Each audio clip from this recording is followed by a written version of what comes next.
Illusion and reality. Money. It was both an illusion and reality that followed me like a shadow. I couldn't run from it, not even in my dreams. Sometimes I imagine having enough to buy rent flowers, enough to never worry about gas, enough to treat my friends without hesitation. But dreams end, and when I woke up, the weight of reality hit me like a cold water.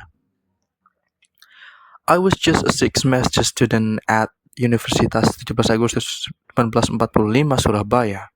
My mother sold fried snacks at a small warung near the market.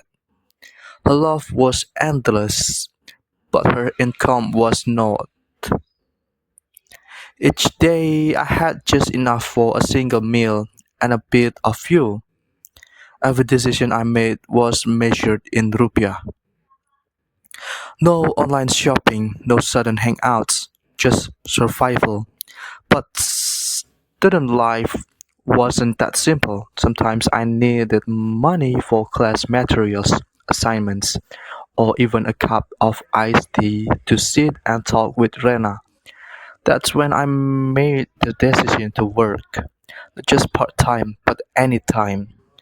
I became a food courier by day and a waiter by night. It sounded noble.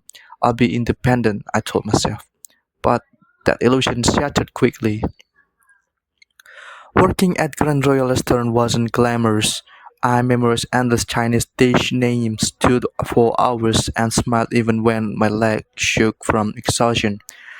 One night, a customer snapped at me 3 times because his tea wasn't warm enough.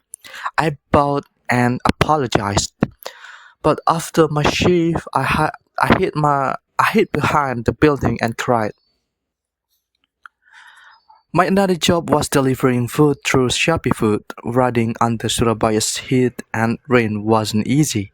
One day, my motorbike tire burst in the middle of a delivery. I had to push the bike 2 kilometers, nasi goreng in hands. The customer gave me a 1-star rating. Too slow, they said. They didn't know I was just a student, a son trying to build a future. But I kept going. Campus life wasn't how movies made it look. I'd arrive at class on an empty stomach, uh, half asleep from my shift the night before. My girlfriend ran over and noticed. Did you eat? She asked. I just smiled and shake my head. Sometimes she'd bring me a rice bowl or tea, and sometimes just her presence made everything bearable. After class, I'd head out to deliver orders.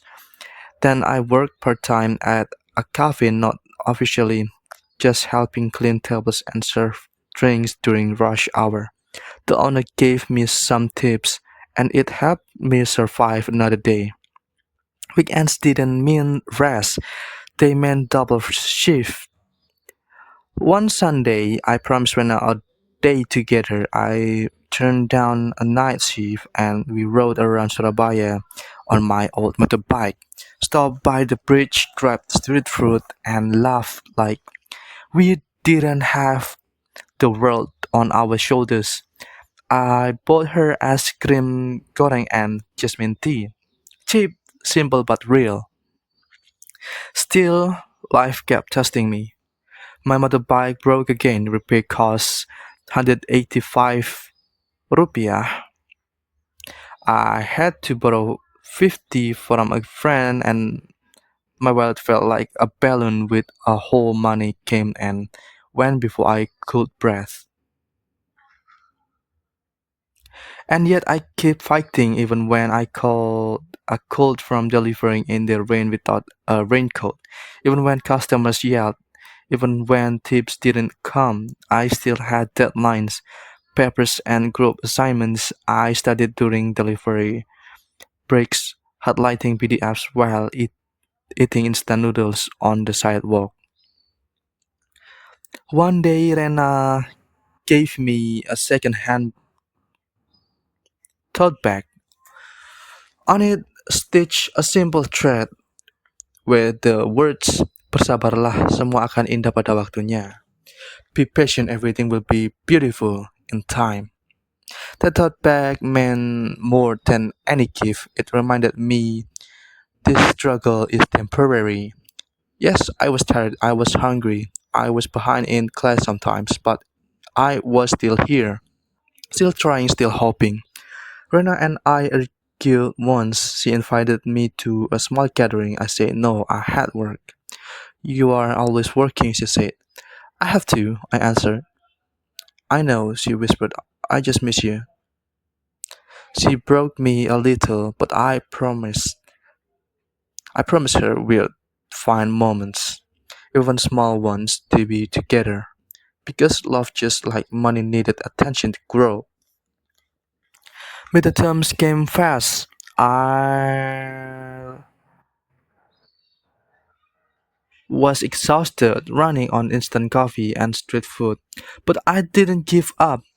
I delivered food, attended class, helped in the cafe, and worked late into the night on group projects that others ignored.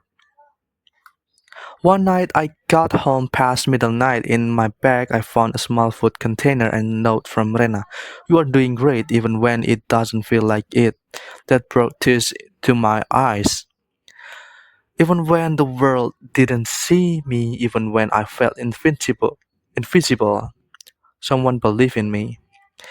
And that was enough to keep me going. I wasn't rich, not yet. I wasn't successful, not yet. But I was strong and I was still standing. Money is both illusion and reality. It breaks you, but it also builds you. And one day, when I look back on these nights of exhaustion, these days of hardship, I'll smile and say, I made it. Not because I had everything, but because I gave everything. Thank you. That's all.